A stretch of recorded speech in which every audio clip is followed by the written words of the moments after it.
Welcome to Unlock Your Life, Travel and Love. So today I'm going to talk less about travel and more about life. I want to talk about the caregiver. The caregiver is a person who cares for their loved ones as they either are very ill or they're just graduating in life where they are senior citizens, such as our parents, older siblings, aunts, uncles, friends, it doesn't matter. So a caregiver is a person that provides that care the person needs that they're taking care of. So recently I have graduated out of the caregiver space. I was taking care of my mom for about 10 years. She transitioned from dementia. And that was a very rewarding experience for me. And, growing up, you don't think about, your parents getting older, right? You don't think about if they were to ever get sick, what would you do? How would you be? Would you be the person to care for them? And when my dad was diagnosed with lung cancer, well, he had it. Who even knew? We think he did. He just didn't say anything, but maybe he didn't. We don't know. But it traveled to his brain, and that's where it was recognized and diagnosed. And as he transitioned, he would always tell me, make sure you take care of your mom. Make sure you take, you're the strongest one of everybody. Make sure you take, I don't know why he gave me that title. I don't know what he saw in me that he thought. He tried it. That he thought that I was going to be the one to take care of mommy and all the things. Well, I did. I was the one because I was able to retire earlier than my siblings, and so I was the designated person to take care of mom for as long as I did by myself. And then the last 2 years of her life, I had great help with my sisters, right? So we took care of her until she transitioned in 2023. So believing I am out of the caregiver space and saying, wow, I gave myself so much grace and God gave me so much mercy that I'm able to move on and do other things like travel, which is something that I love. So my brother, who is 21 years my senior, he has been suffering with cancer for over 10 years with the radiation and the chemotherapy and all the things that's involved with his type of cancer. And the past, I would say 5 months, he has declined a bit. The cancer has come back. They've given more radiation and more chemo. My personal opinion, he always asks me, what would I do if I was, the roles were reversed if I was in this situation? And I always say, you don't want to know what I would do. But here's what I would do. Not chemo and not radiation. However, everybody decides the thing that they feel they're more comfortable with. So he decided to do that one last round of chemo, which took him on a fall. And it took him on a lot of tumbles. He was falling a bit. And I just was like, big brother, please stop. Like, don't keep doing this to yourself because you're getting worse. So his oncologist, whom I never thought was the greatest, however, there are some great ones, so I'm not talking about anybody's medical tenacity. I'm just saying this particular one, I was questioning. And basically said, you're in stage 4, there's nothing else we could do. Go on hospice, that's it. Stop all your medicine. It pretty much was saying, it's your turn. So that's not what he really needed to hear, and that's not what he should have heard. There was no compassion at all from the doctor. And with that being said, the compassion and care from his wife went out the window with the doctor. because she really stopped caring for him and pretty much said that she was over it and she didn't want to do it anymore. However, my brother wanted to live, and he desired to be here and not just lay around and suffer. So I went there and stayed for about, I think I was there for about a good 7 days this particular time. Just trying to help him navigate. He was walking, he was doing fine. He had the rollator and all of that. So I set him up with a vitamin regimen because the doctor pretty much took him off of everything, got rid of all the medication. He just said if he's in pain, give him oxycodone. Not figuring out where the pain, the source of the pain was coming from. The doctor was like, oh, it's just a cancer. He's going to be in pain. Just give him, oxycodone. He'll be okay. Well, that really wasn't the answer.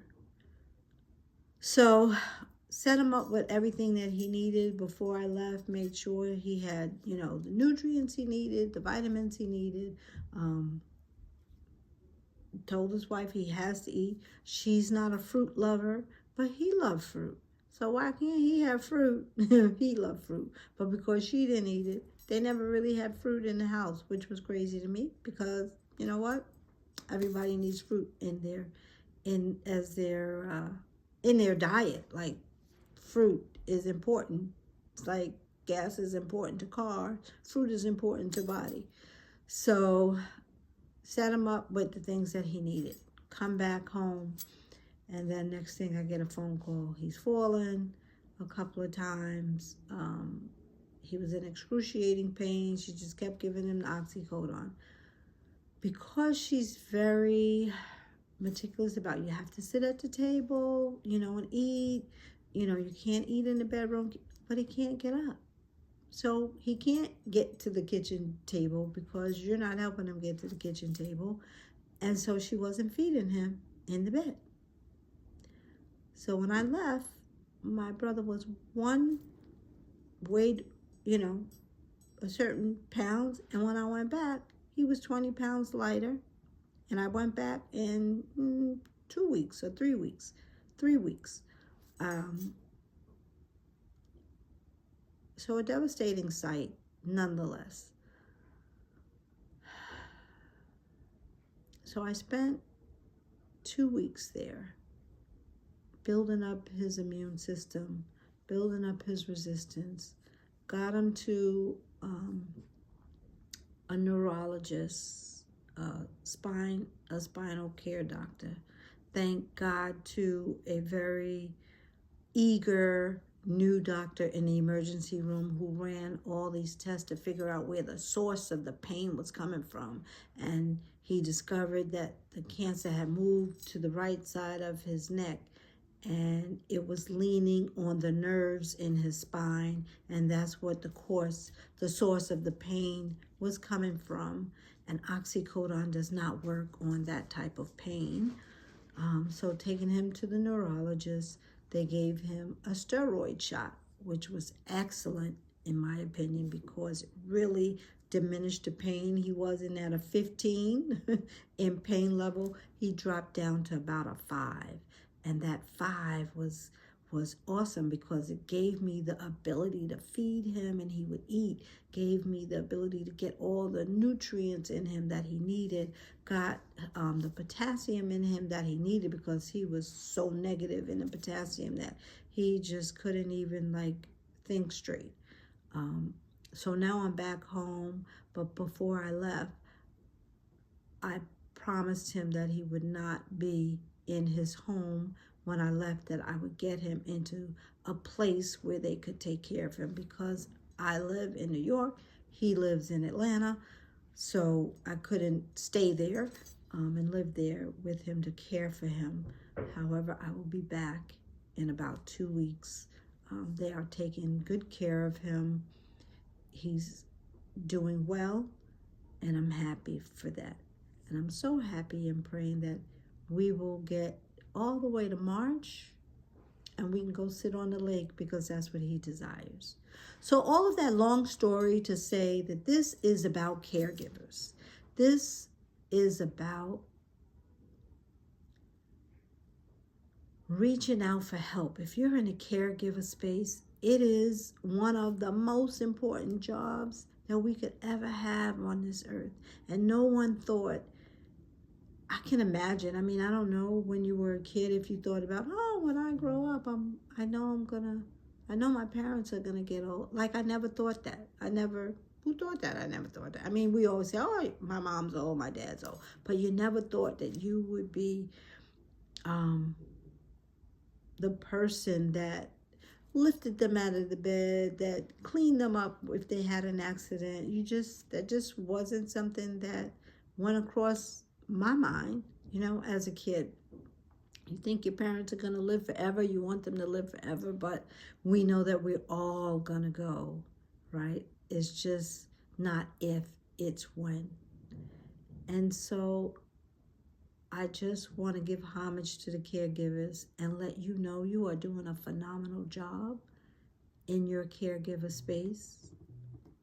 You should always give yourself some grace and a pat on your back, because if it wasn't for you, the person you're caring for wouldn't be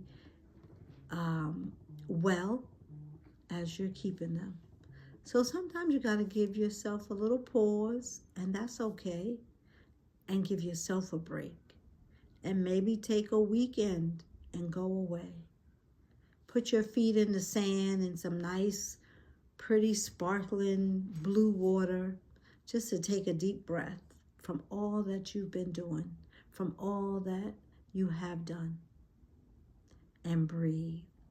And then when you come back home to the caregiver space, you can't even imagine how rejuvenated you'll be. So love on yourself. And raise your hand and ask for help. That is a big thing we don't do as caregivers, because we think that we could do it all and we're going to do it. But know that you need help sometimes, and it's okay. And we notice that a lot of our friends, and I'm not going to say so because they are still our friend, right? They just don't know because they haven't been in the caregiver space. They don't know how difficult it is. They don't know how arduous it is. They don't know how time consuming it is. So they don't know what to say. They don't know how to help you. And I'm sure they would be willing to help if you just say, hey, I'm over here. You think you could give me a break, even if it's for 2 hours to, go get a pedicure, go get a massage, go walk around the store, for 2 hours. Any little thing you can do just to get out and get from underneath that caregiving space for a moment is always appreciated. So it's okay to reach out for help. It doesn't limit your capacity. It doesn't say you're not up for the job. It doesn't say you can't do the thing that you've been doing all this time, all these months, all these weeks, all these years. It just says, I'm tired, and I like to take a moment for me. And that's okay, because everybody deserves that.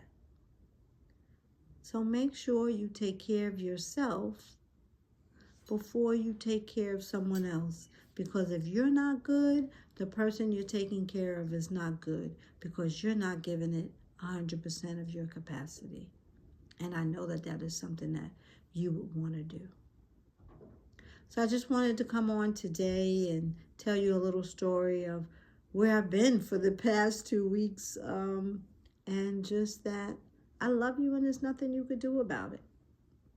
It is a honorable task that we take on for our family members.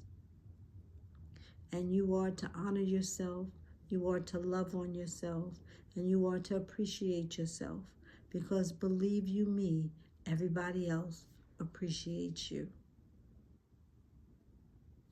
So I love you again. Take care of yourself. And when we talk again, I'm going to talk about where you can go and how you can get there. I'd also love to show you how you can go to a place and earn some commissions when you get there. All right, till the next time. This is Unlock Your Life, Travel and Love, and my name is Janice. See you again.